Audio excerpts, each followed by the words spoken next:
नमस्कार दोस्तों। आपका फिर से स्वागत है आज की करंट अफेयर में। आई होप आप सभी लोग अच्छे होंगे, लगातार अपनी पढ़ाई कर रहे होंगे। तो आइए हम आज के कुछ महत्वपूर्ण टॉपिक पे बात करेंगे जो आपके लिए महत्वपूर्ण है। स्टार्ट करते हैं आज के कुछ महत्वपूर्ण टॉपिक। पहला टॉपिक बहुत ही महत्वपूर्ण है, साइंस और टेक से रिलेटेड है। अक्सर यहाँ से प्रश्न पूछे जा सकते हैं, तो आप इसको ध्यान से पढ़िएगा। पहला टॉपिक है स्क्रैम जेट्स इंजन से संबंधित। तो इसरो ने इसका हॉट टेस्ट किया है, किसका? स्क्रैमजेट इंजन का। तो हमारे लिए महत्वपूर्ण हो जाता है कि स्क्रैमजेट की टेक्नोलॉजी कैसे काम करती है और हमारे किस प्रकार के इंजन को डेवलप किया है।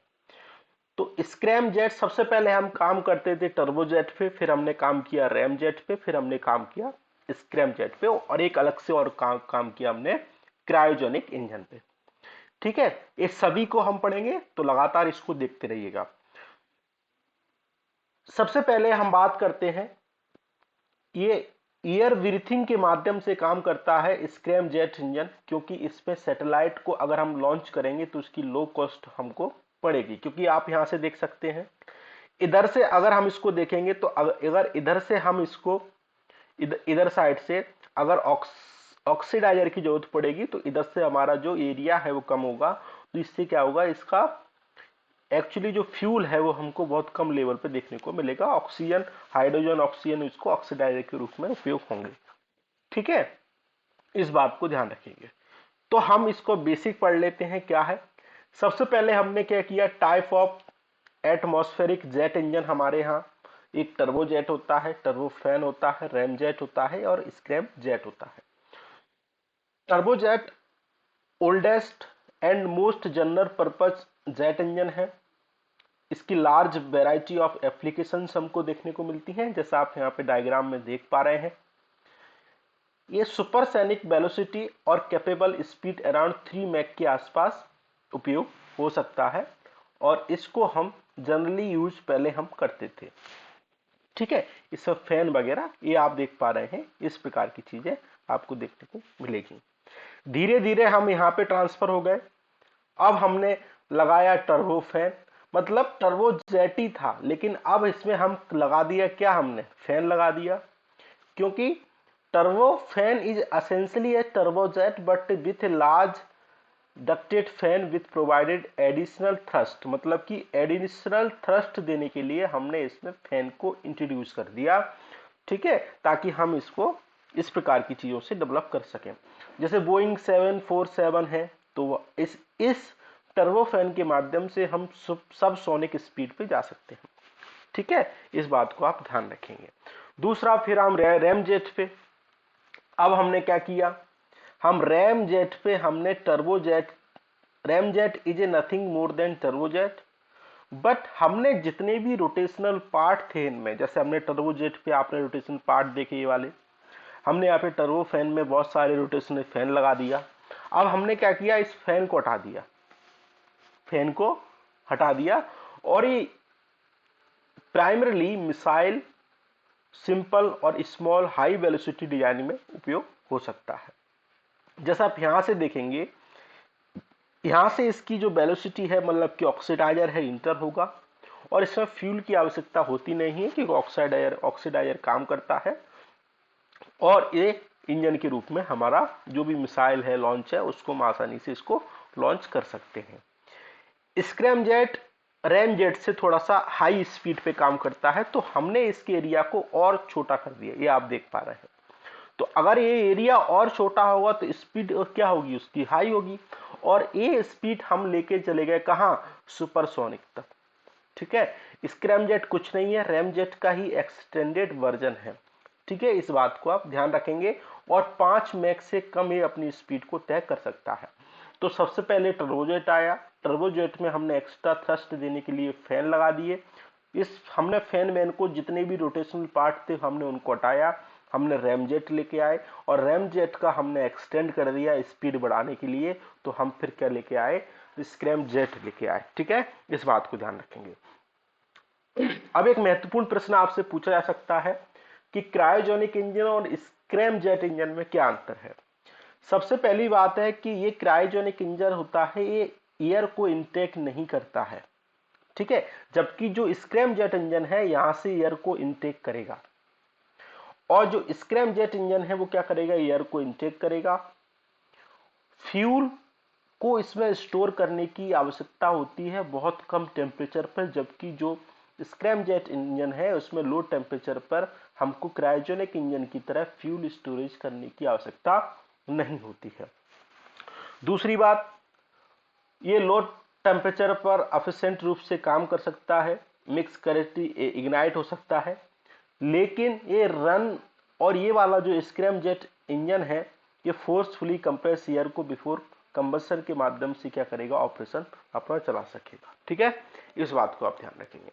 दूसरा, इंडिया 6th नेशन है जिसने क्रायोजेनिक को डेवलप किया है आफ्टर रसिया, मतलब कि यूएस, रसिया, फ्रांस, जापान, चाइना, इसके बाद हम आते हैं, हमारे पास क्रायोजेनिक इंजन है। स्क्रैम जेट में भी हम 4th नंबर की कंट्री हैं, यूएस, रसिया और यूरोपियन जो कमीशन है उनके बाद हमने स्क्रैम जेट को डेवलप किया है। ठीक है, इसमें कॉस्ट ऑफ पेलोड क्या होता है, इंडिपेंडेंट होता है ऑक्सीडाइजर से, इसमें हमें ऑक्सीडाइजर को इसमें इंक्लूड कर दिया, इसकी कॉस्ट क्या होती है, कम हो जाती है, और ये बहुत ज्यादा पेलोड अपने साथ ले जा सकता है। तो अधिकतर यूज किसका होता है, स्क्रैम जेट का होता है। ठीक है, इसको और एडवांस बनाने की बात की जा रही है, तो आप इसको ध्यान रखेंगे। दूसरा, अभी हाल ही में न्यूज आई, जैसा आप इसमें देख पा रहे हैं कि इंडिया चाइना के मध्य तवांग रीजन में हमको क्लैश देखने को मिला, और इसमें कुछ इंजरी भी हुई, और इन्होंने स्टिक कैन्स के माध्यम से आपस में क्लैश हुआ, और इस प्रकार की चीजें देखने को मिली। इससे पहले हमारा जो क्लैश देखने को मिला वो लद्दाख रीजन में हमको देखने को मिला, अक्साई चीन के पास। ठीक है, तो हमारे लिए महत्वपूर्ण है। अब चाइना क्या करता है, एक्चुअली क्या करता है, मतलब पहले चाइना यहाँ था, ये हमारी सीमा है, चाइना 2 कदम यहाँ आगे आ जाएगा, और फिर हम उनसे आग्रह करेंगे भाई साहब पीछे चले जाओ, तो 1 कदम चाइना पीछे चले जाएगा। अब चाइना पहले कहाँ था, अब कहाँ आ गया, यहाँ आ गया। तो चाइना क्या करता है, पुश वाली जो उसकी स्ट्रेटजी है उस पर काम करता है, अब फिर 2 कदम आगे आएगा, फिर 1 कदम पीछे चला जाएगा। तो जो स्लोली स्लोली एरिया को क्या करता है, कैप्चर करता है, ताकि भारत में कोई स्टेबिलिटी ना रहे, और हम इस विवादों के माध्यम से इन स्टेबिलिटी भारत में पैदा करने की कोशिश करें। ठीक है, इस बात को ध्यान रखेंगे।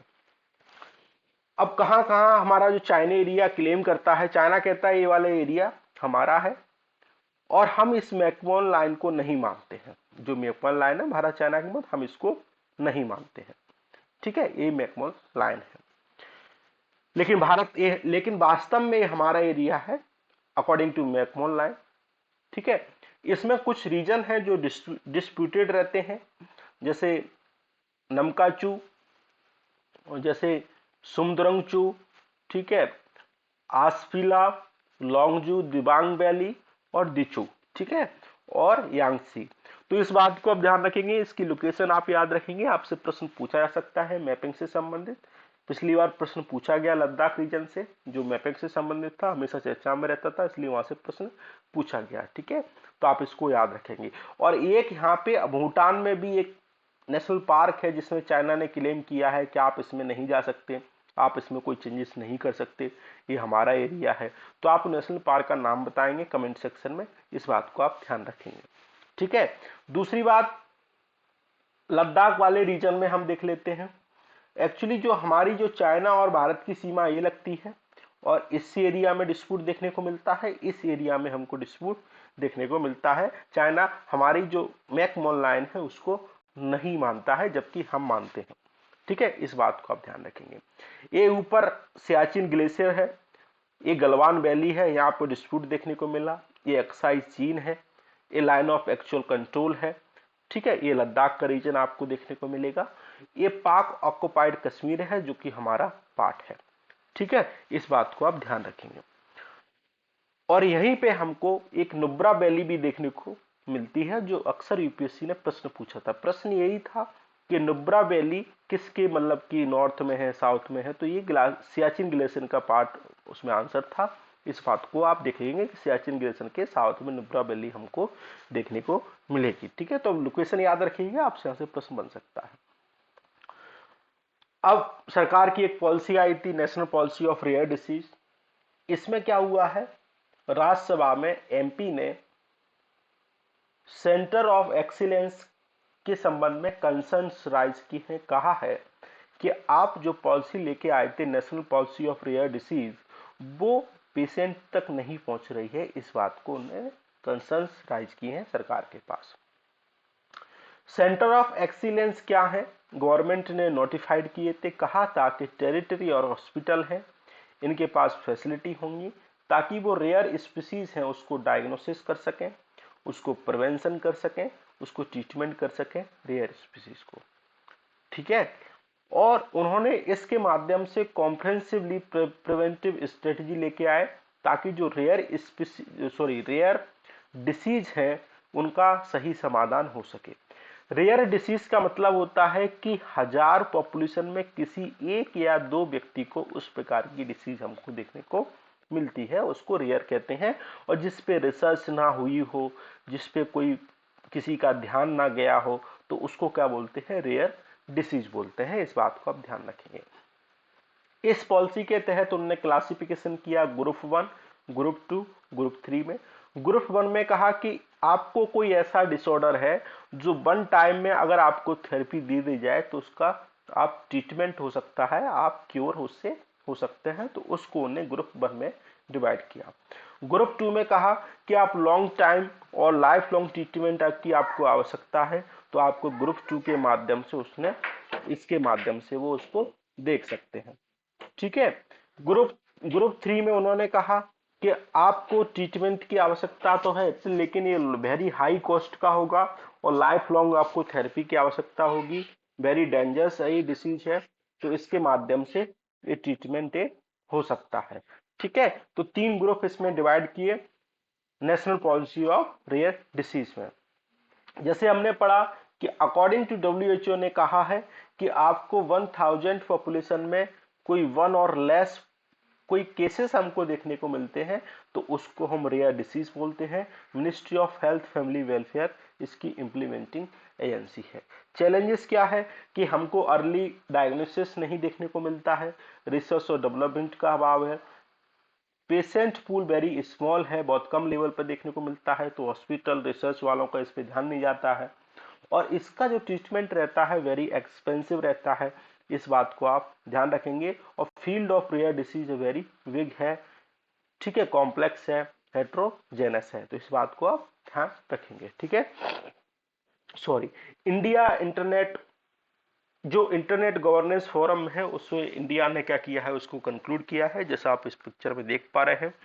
ये क्या है, यूएन इंटरनेट गवर्नमेंट फोरम है, मल्टी स्टेक होल्डर हमें इसमें देखने को मिलते हैं, जिसमें गवर्नमेंट रहेगी, प्राइवेट सेक्टर रहेंगे, सिविल सोसाइटी रहेगी और रेस्पेक्टिव रोल रहेंगे, और of their share principles, norm, rules, decision making procedure, programme, evolution of use of internet, उनके संबंध में क्या करते हैं, बात करते हैं। इतना ही आपको ध्यान रखना है, ठीक है। प्रधानमंत्री प्रधानमंत्री आदि आदर्श ग्राम योजना चर्चा में है। इसके माध्यम से जो ट्राइबल एरिया के जो गांव हैं उनको मॉडल गांव में बनाया जाएगा 2021-22 से 25-26 तक, ठीक है, ताकि उनका सोशियो इकोनॉमिक डेवलपमेंट हो सके और वो इंटीग्रेटेड रूप से अपना काम कर सकें और विलेज को काफी मॉडर्न रूप उनको दिया जा सके। वहां पे स्वास्थ्य सुविधाएं होंगी, वहां पे शिक्षा होगी, काफी सुविधाएं वहां पे उपलब्ध होंगी, ठीक है। इस बात को आप ध्यान रखेंगे। बनाया कहां जाएगा, जहां पे 50% ट्राइबल पॉपुलेशन होगी और 500 शेड्यूल्ड ट्राइब होगी, वहां उसको मॉडल ट्राइबल विलेज में बनाया जाएगा। इसको स्कीम को special central assistant to tribal sub scheme को मॉडिफाई किया गया है, इसके तहत इसको लाया गया है, ठीक है। इस बात को बस ध्यान रखेंगे। दूसरा, scheme for providing education to मदरसा माइनॉरिटी चर्चा में है। पार्लियामेंट्री स्टैंडिंग कमेटी ने कहा है कि यूनियन गवर्नमेंट इनके जो ग्रांट है या इनको जो सपोर्ट है उसको अप्रूवल देने में डिले कर रही है इस स्कीम के तहत, ठीक है। उन्होंने कहा है कि इसको इफेक्टिव रूप से स्कीम को इम्प्लीमेंट करना चाहिए, इस बात को ध्यान रखेंगे। ये क्या करते हैं, जो मदरसा हैं और माइनॉरिटी इंस्टीट्यूट हैं उनको फाइनेंशियल असिस्टेंट देते हैं 2 सब स्कीम इसमें देखने को मिलती हैं। पहली स्कीम आपको providing quality, scheme for providing quality education in madrasa, और दूसरी इसकी सब स्कीम है इंफ्रास्ट्रक्चर डेवलपमेंट माइनॉरिटी इंस्टीट्यूट। पहले ये 2021 में मिनिस्ट्री ऑफ माइनॉरिटी अफेयर के अंतर्गत थी, लेकिन 2021 में इसको ट्रांसफर किया गया मिनिस्ट्री ऑफ एजुकेशन के तहत। ठीक है, तो इस बात को आप ध्यान रखेंगे।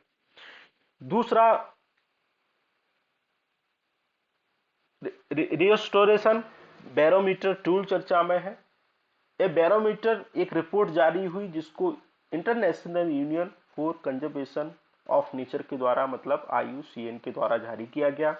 इन्होंने कहा कि आप कोई भी देश जो टेरेस्ट्रियल इकोसिस्टम है उसको कितना रिस्टोर करता है, इस बात पे इन्होंने जोर दिया और कहा 22 गवर्नमेंट जो डेटा है इंडिया से वो अवेलेबल नहीं है, मतलब इंडिया का डेटा भी जो ऐसा, मतलब कि 22 गवर्नमेंट ऐसी हैं जिसमें टेरेस्ट्रियल इकोसिस्टम को रिस्टोर कर संबंधी डेटा उपलब्ध नहीं है, और उसमें भारत भी शामिल है।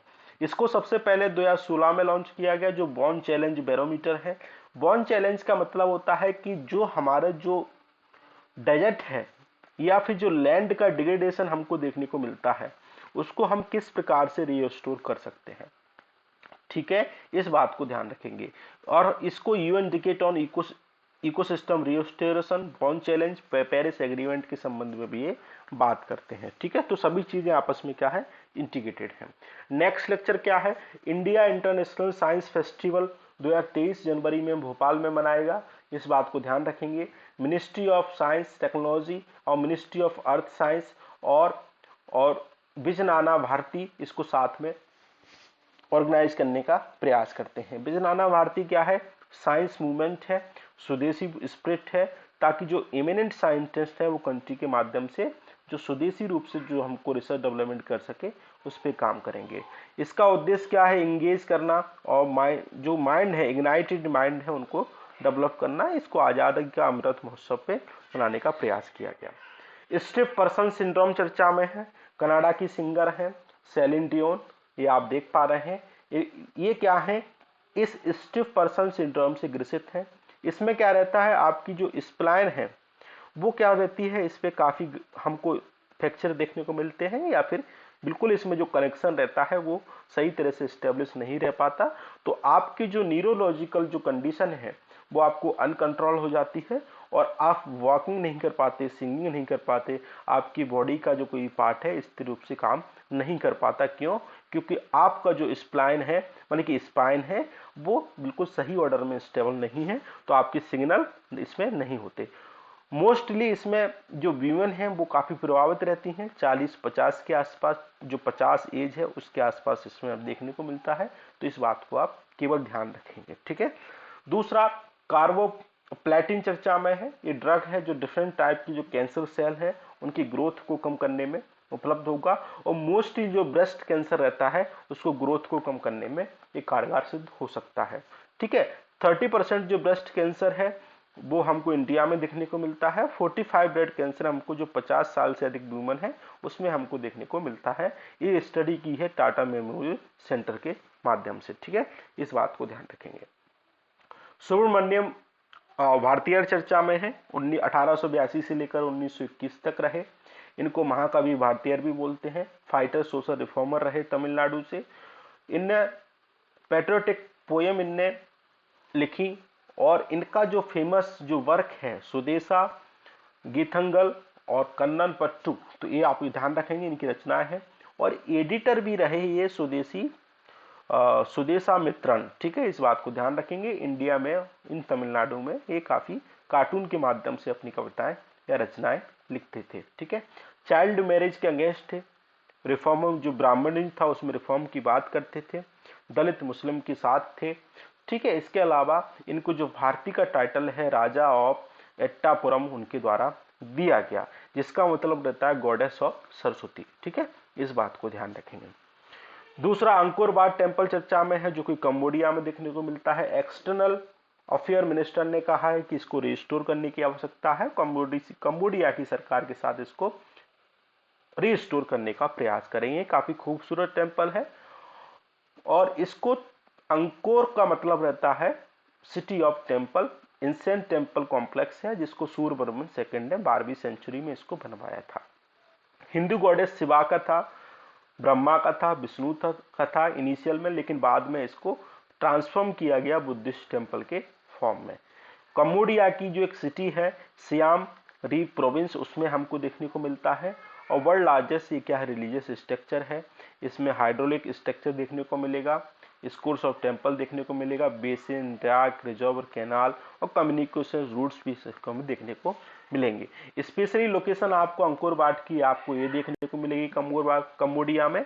कम्बोडिया की सीमा आपको देखने को मिलेगी थाईलैंड से लगती है, लाओस से लगती है, वियतनाम से लगती है। लैंड लॉक कंट्री नहीं है, इस बात को आप ध्यान रखेंगे। गल्फ ऑफ सियाम इधर आपको देखने को मिलेगा। ठीक है, चलो दूसरा काकतीय रुद्रेशम टेम्पल भी चर्चा में है, जो आप तेलंगाना में देखने को मिलेगा। काफी खूबसूरत टेम्पल है, 1000 पिलर इसमें देखने को मिलते हैं। इसको रमप्पा टेम्पल भी बोलते हैं, 1000 पिलर टेम्पल भी बोलते हैं। काकतीय पीरियड में मिला 11 से 1323 के मध्य, ठीक है, जो 12वीं सेंचुरी के आसपास रुद्रादेव और रिचरला रुद्रा के द्वारा इसको बनाया गया। रामप्पा डेडिकेट रामलिंगम स्वामी के मतलब कि सेवा को डेडिकेटेड है और 2021 में यूनेस्को वर्ल्ड हेरिटेज साइट में इसको शामिल किया गया। ठीक है, इस बात को ध्यान रखेंगे। इसके अलावा कुछ वर्ल्ड हेरिटेज साइट हैं, आप इसको ध्यान रखेंगे। तमिलनाडु में आपको ग्रुप ऑफ मॉन्यूमेंट महाबलीपुरम देखने को मिलेगा, ग्रेट लिविंग चोला देखने को मिलेगा, माउंटेन रिवर ऑफ इंडिया देखने को मिलेगा, वेस्टर्न घाट आपको देखने को मिलेगा। केरला में आपको केवल वेस्टर्न घाट देखने को मिलेगा। कर्नाटका में आपको group of monument at Hampi देखने को मिलेगा, ग्रुप ऑफ मॉन्यूमेंट पट्टाडकल देखने को मिलेगा और आपको वेस्टर्न घाट देखने को मिलेगा। ठीक है, मध्य प्रदेश में खुजराहो ग्रुप ऑफ मॉन्यूमेंट देखने को मिलेगा, बुद्धिस्ट मॉन्यूमेंट एट सांची देखने को मिलेगा और रॉक शेल्टर एट भीमबेटका भी देखने को मिलेगा। इसके अलावा ग्वालियर और ओरछा भी शामिल हुए हैं, इस बात को आप ध्यान रखेंगे। तो एक बार आप क्या करेंगे, पॉज करके इनको देख लेंगे। महत्वपूर्ण है, राजस्थान में आपको केलो लावदाम नेशनल पार्क देखने को मिलेगा, जंतर मंतर जयपुर में देखने को मिलेगा, हिल फोर्ट राजस्थान में देखने को मिलेगा और उसके अलावा जयपुर भी इसमें शामिल देखने को मिलेगा। महाराष्ट्र में आपको अजंता केव देखने को मिलेगी, एलोरा केव देखने को मिलेगी, एलिफेंटा केव देखने को मिलेगी, छत्रपति शिवाजी टर्मिनल देखने को मिलेगा, वेस्टर्न घाट और विक्टोरियल एंड आर्ट डेको देखने को मिलेगा, असेंबल मुंबई भी आपको देखने को मिलेगा। सिक्किम में आपको कंचनजंगा नेशनल पार्क देखने को मिलेगा, जो केवल एक only mixed UNESCO heritage site है, इस बात को ध्यान रखेंगे। ठीक है, बाकी आप पॉज करके देख लेंगे। दूसरा, श्री अरविंदो वर्थ एनिवर्सरी चर्चा में है, 150वीं एनिवर्सरी बना रहे हैं। इंडियन फिलोसफर थे, योगी थे, महर्षि थे, पोइट थे और इंडियन नेशनलिस्ट भी थे। वंदे मातरम न्यूज़पेपर था इनका और इनकी जो अनुशीलन समिति थी बंगाल में, उसके अलावा अब ये उससे मतलब क्या करते थे, एसोसिएट थे और अलीपुर जो कॉन्स्पिरेंसी हुई थी उसके संबंध में इनको अरेस्ट भी किया गया। 1926 में इन्हें मीरा अल्फासा, जिसका अर्थ है द मदर, श्री अरविंदो आश्रम फाउंड किया था। लिटरेसी वर्क है इनका life divine, synthesis of yoga, Savitri the legend and symbol. ठीक है, इस बात को ध्यान रखेंगे। दूसरा, आसाम मूवमेंट चर्चा में है। 1979 1985 के मध्य स्टार्ट हुआ और इसको असम अकॉर्ड के बाद इसको खत्म किया गया। मेन उद्देश्य था कि असम में जो बाहरी लोग जो माइग्रेंट आ रहे हैं उनको किस प्रकार से रोका जाए। ठीक है, तो आप देख पाएंगे असम की सीमा सभी स्टेट से लगती है, जो नॉर्थ ईस्ट के हैं, अरुणाचल प्रदेश, इधर आपको नागालैंड, इधर आपको मणिपुर, ठीक है, मिजोरम, त्रिपुरा और मेघालय। ठीक है, उधर आपको सिक्किम से सीमा नहीं लगती है, इस बात को ध्यान रखेंगे, वेस्ट बंगाल से लगती है। तो आज के डिस्कशन में इतना ही था। आई होप आपको पसंद आया होगा। Thank you.